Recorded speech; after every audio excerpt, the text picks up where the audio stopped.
اعوذ بالله من الشیطان الرجیم. بسم الله الرحمن الرحیم. الحمد لله الصلاة والسلام علی رسول الله ثم اما بعد.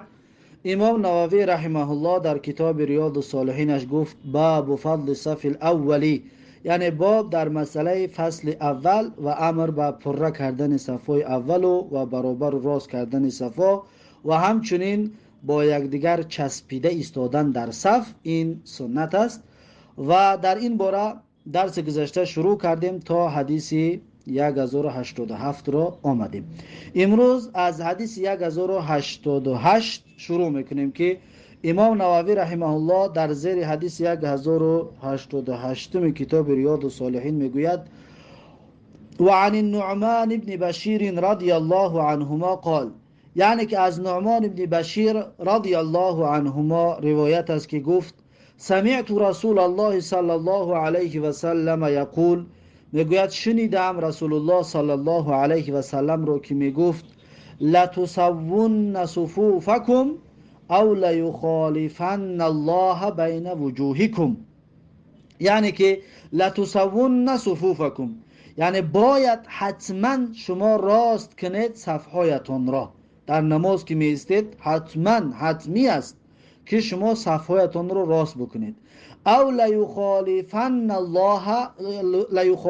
الله بین وجوهکم، یا اگر که راست نکردید مسخ میکند الله تبارک و تعالی در بین رویهای شما، یعنی رویهای شما را الله سبحانه و تعالی مسخ میکند، یعنی اختلاف و نافهمی ها در بین شما به وجود می آید.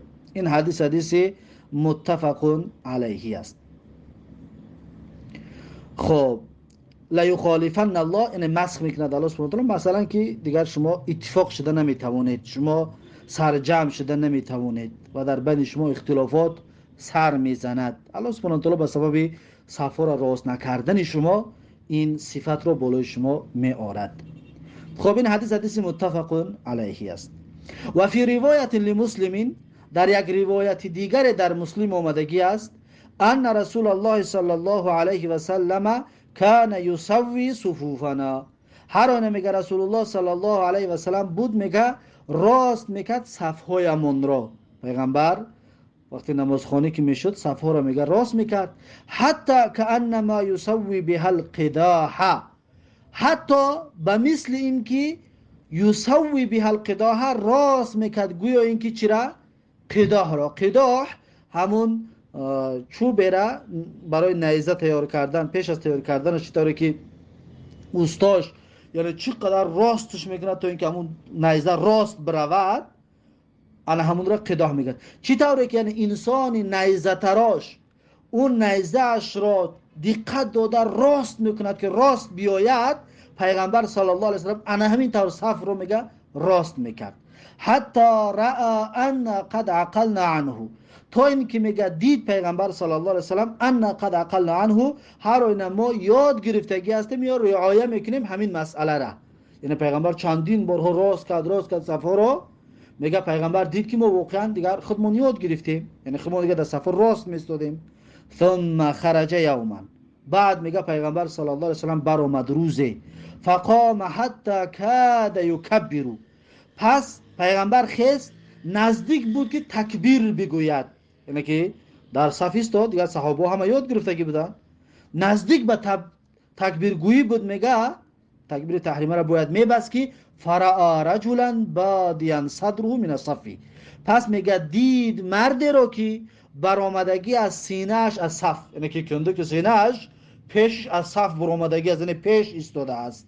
فقال، پس پیغمبر صلی الله علیه و سلم گفت عباد الله، بندگان الله، لتسون صفوفکم، باید شما صفهاتون راست بکنید، او لیخالفن الله بین وجوهکم، یا مسخ میکند الله سبحانه و تعالی در بین شما، یعنی که الله سبحانه و تعالی نافهمی ها و فتنه ها و بگیم سرجم نشدن را در بین شما میارد که شما دیگر سرجم شده نمیتوانید. پس پیغمبر صلی الله علیه و سلم میگه این سخن را گفت. این بود حدیث 1088 را، روایت دویمش. بعد از این حدیث 1089 و عن البراء بن عازب رضی الله عنهما قال، یعنی که از براء بن عازب رضی الله عنهما روایت است که گفت کان رسول الله صلی الله علیه و سلم، میگه پیغمبر صلی الله علیه و سلم بود، یتخلل صف من ناحیه الی ناحیه، یعنی حرکت میکرد در بین صف از من ناحیه الی ناحیه، یعنی از این طرف تا به اون طرف. یعنی وقتی پیغمبر صلی الله علیه و سلم نماز خواندنی که میشد، از اول صف تا آخری صف میرفت، یا اون کس پیش است قفا است، اونها را چیکار میکرد؟ یمسح صدورنا و مناکبنا، میگه میشکید بگیم کندک سینه هایمون را و شانه هایمون را، یعنی کسی که پیش است کندک سینه‌اش دست همون قفا تیله میکرد، کسی که قفا است از شانه‌اش از کتفش پیش میکشیدش تا اینکه صف راست شود. و یقول، و پیغمبر صلی الله علیه و سلم این کار کرده میگفت که لا تختلفوا فتختلف قلوبکم. پیغمبر صلی الله علیه و سلم میگفت که لا تختلفوا، یعنی پیش و قفا نیستید، یعنی در صف نامنظم نیستید، فتختلف قلوبکم، پس دوچار اختلاف میشود دلهایتان. اگر در صف شما بگیم پیش و قفا ایستادید، نامنظم ایستادید، نامرتب ایستادید، پس دلهای شما دچار اختلاف می شود. و کان یقول، و همچنین میگه پیغمبر صلی الله علیه و سلم بود میگفت که ان الله و ملائکته یصلون علی الصفوف الاولی، یعنی هر آینه الله تبارک و تعالی و ملائکه های الله سبحانه و تعالی یصلون، درود میفرستند، علی الصفوف الاولی، بر صفای اول. صف اول دو کسانی که میستند بر اونها ملائکه ها درود میفرستند. این حدیث را رواه ابو داوود به اسناد حسن، این حدیث را ابو داوود به اسناد حسن روایت کردگی است.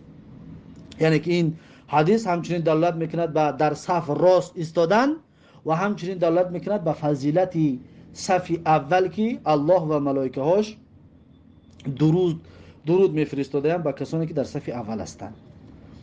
خب بعد از این حدیث 1090 و عن ابن عمر رضی الله عنهما ان رسول الله صلی الله علیه و سلم قال، یعنی که از ابن عمر رضی الله عنهما روایت است هر آن رسول الله صلی الله علیه و سلم گفتند، پیغمبر گفتند که اقیموا الصفوف، یعنی برابر کنید صفها را، با تنظیم یعنی منظم و مرتب گردونید شما صفهایتون را، و حاذوا بین المناکب، و برابر سازید شما در بین شانه هایتان، یعنی کتفاتون را برابر بگیرید در وقتی نماز خواندن، و سد الخلل، و پر کنید جایهای خالی را، فاصله هایی که در بیناتون می شود اونها را پر بکنید، یعنی با یکدیگر نزدیک بیستید، اگر جا خیلی کشاد باشد کسی که در بینتون بدروید جایهای خالی را پر بکنید.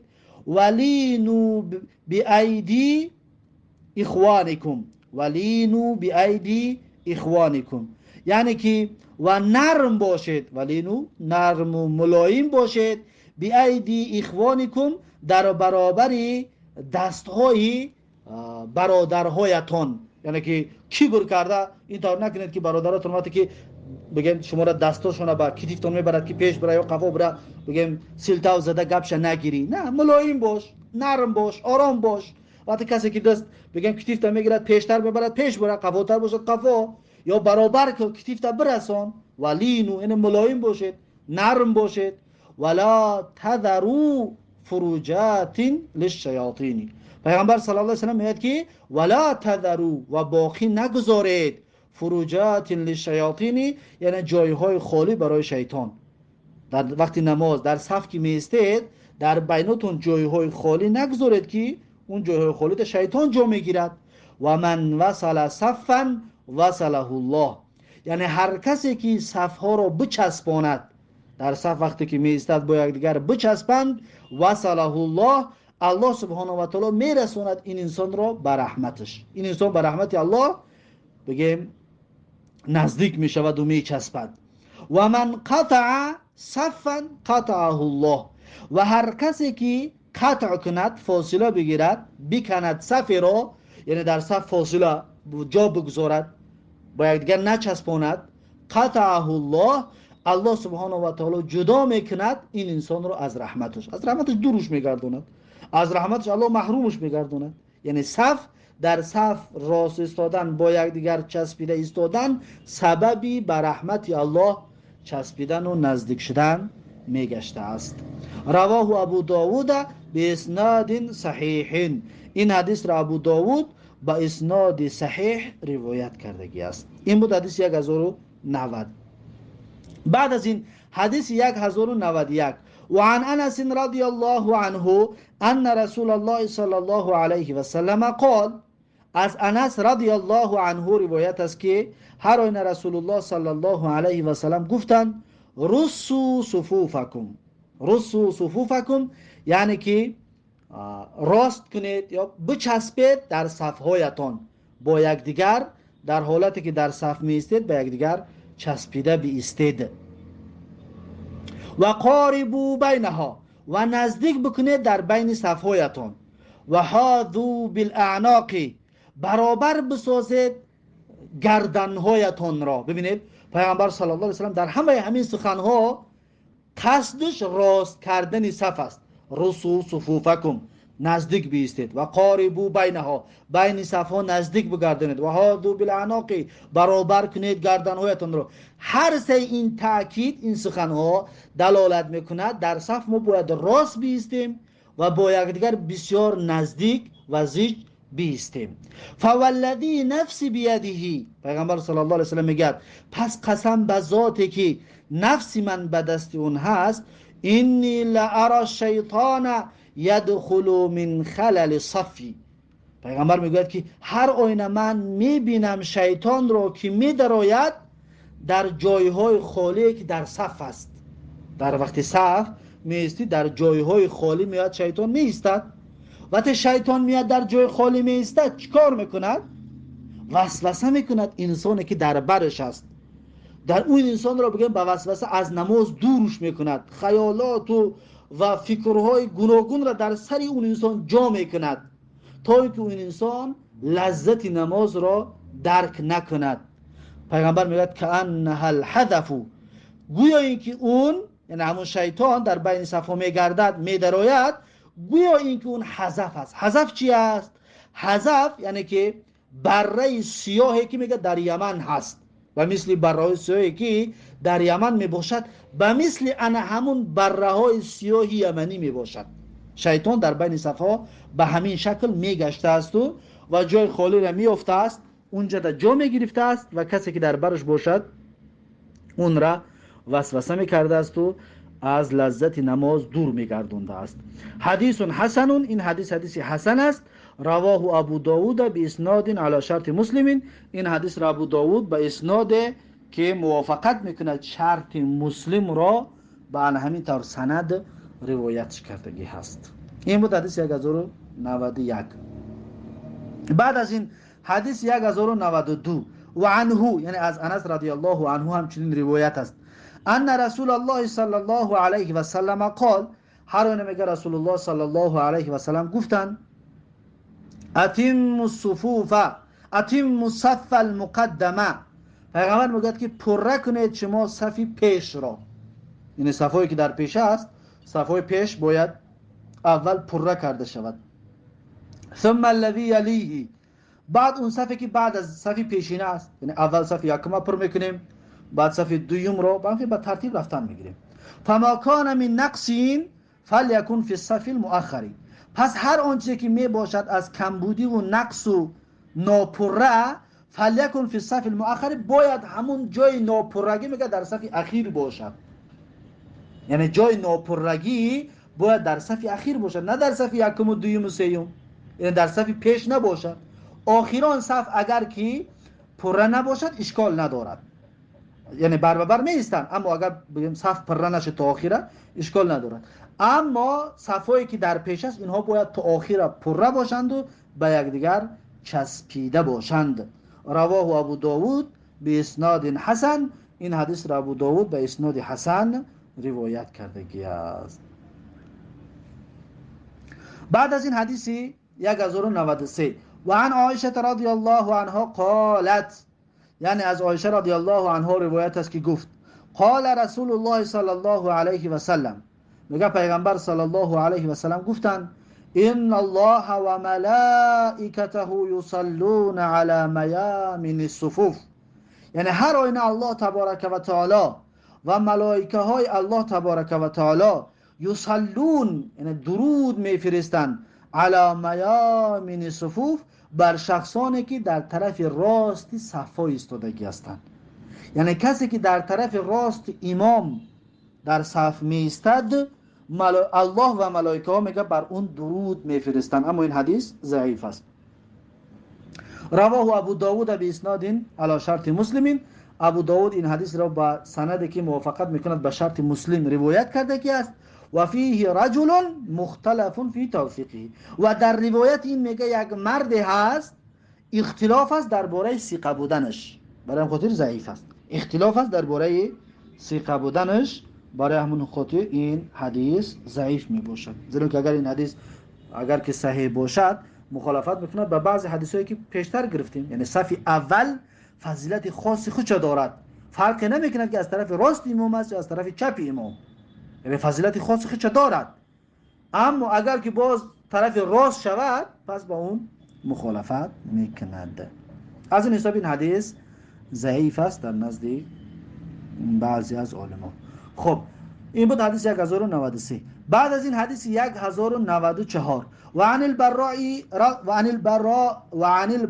رضی الله عنه قال، یعنی از براء رضی الله عنه روایت است که گفت كنا اذا صلینا خلف رسول الله صلی الله علیه و سلم، یعنی بودیم ما میگه هنگامی که نماز میگذاشتیم در پشت سر رسول الله صلی الله علیه و سلم، احببنا ان نكون عن یمینه، ما دوست می‌داشتیم میگه این که باشیم از طرف راست پیغمبر صلی الله علیه و سلم، دوست می‌داشتیم میگه از طرف راستش باشیم. چرا؟ یقبل علینا بوجهه، به خاطر اونه که روی می آورد میگه به طرف ما، بر رویش، یعنی روش طرف ما میکرد، در طرف راست میستودیم، زیرا که پیغمبر صلی الله علیه و سلم روش اول به طرف ما میکرد. فسمعته یقول، پس شنیدم من، میگه برا رضی الله عنه میگه پس من شنیدم میگه پیغمبر صلی الله علیه و سلم رو که میگفت ربی قنی عذابک یوم تبعث او تجمع عبادک، یعنی پروردگارا قنی، یعنی حفظ کن من را، عذابک از عذابت، ای الله حفظ کن من را از عذابت، یوم تبعث روزی که زنده میگردانی، او تجمع یا روزی که جمع میکنی بندگانت را، یعنی در روز قیامت، روزی که زنده میگردانی، روزی که بندگانت را جمع میکنی، ای الله تبارک و تعالی حفظ کن من را از عذابت. میگه من از پیغمبر صلی الله علیه و سلم همین دعا را شنیدگی هستم. رواه مسلم، این حدیث را امام مسلم رحمه الله روایت کردگی است. این بود حدیث 1094. بعد از این حدیث 1095 و عن ابی هریره رضی الله عنه قال، یعنی که از ابو هریره رضی الله عنه روایت است که گفت قال رسول الله صلی الله علیه و سلم، میگه پیغمبر صلی الله علیه و سلم گفتن که وسط الامامه، یعنی که در بین بگذارید شما امامتون را. وقتی که در نماز چند نفر نماز میخونید، امام باید در بین باشد. مثلا مثال بگیریم 10 نفر نماز میخوند، امام باید در بین باشه که 5 نفر از طرف راست، 5 نفر از طرف چپ، اما امام باید در بین باشد. وسط الامامه، یعنی امامتون در بین قرار بدهید. و سد الخلل، یعنی که پر کنید فاصله و جایهای خالی را در صف. اگر یگان جای خالی باشد در صف پیش، پس شما صفهای پیشینه را پر بکنید، یعنی صف را خالی نگذارید. چطوری که در گذشته گفته بودیم که سنت در ایستادن صف این است که هم پایها را با پای در برمان بودگی انسان برسانیم، هم کتیف مونه در کتیف اون کسی در برمان هست برسانیم. اگر کتیف برسانی پا را نرساندی خلاف سنت است، یا اگر پا را برسانی و کتیف نرساندی اینش هم خلاف سنت است. یعنی باید هر دوش چسبانده شود، هر دوش باید رسانده شود. رواه ابو داود، این حدیث را ابو داود رحمه الله روایت کرده است. با همین این باب به آخر رسید. اما کلمه وسط الامامه، یعنی که در بین قرار بدهید امام را، مقصد اگر از طرف راست امام یک نفر و دو نفر و سه نفر زیاد باشد هیچ گپ ندارد. اما امام را همه از طرف راست بیستند، در طرف چپش مثلا دو سه نفر بیستند و 20 نفر از طرف چپ بیستند، این خلاف سنت است، توجه خوب نیست. اما اگر که یک نفر دو نفر زیاد شود در طرف راست، این اشکال ندارد. خب با همین این فصل به آخر رسید، یعنی فصل فضیلت صف اول به آخر رسید. اکنون فصل نو، باب فضل السنن الراتبه مع الفرائض. باب در مسئله فضیلت سنت های راتبه. سنت های راتبه هم سنت هایی که بعدی نمازهای فرضی و پیش از نمازهای فرضی میخونیم، اما را میگه سنن راتبه. همون سنت های راتبه چی فضیلت دارد مع الفرائض، همراه نمازهای فرضی وقتی خونده میشود چی فضیلت دارد. و بیان اقلها، و همچنین کمترینش چند رکعت است، و اکملها و بسیارترینش چند رکعت است، و ما بینهما و میانهش چند رکعت است. همچنین این باب در همین مسئله میگه گپ میزند. انشاءالله این فضیلت سنت های راتبه را با عددهاشون انشاءالله درس آینده خواهیم گرفت. پس این بود درس امروزمون. با همین درس امروزه را به پایان میرسونیم تا درس آینده. الله حافظ و مددگار. بارک الله فیکم و جزاکم الله خیرا و السلام علیکم و رحمت الله و برکاته.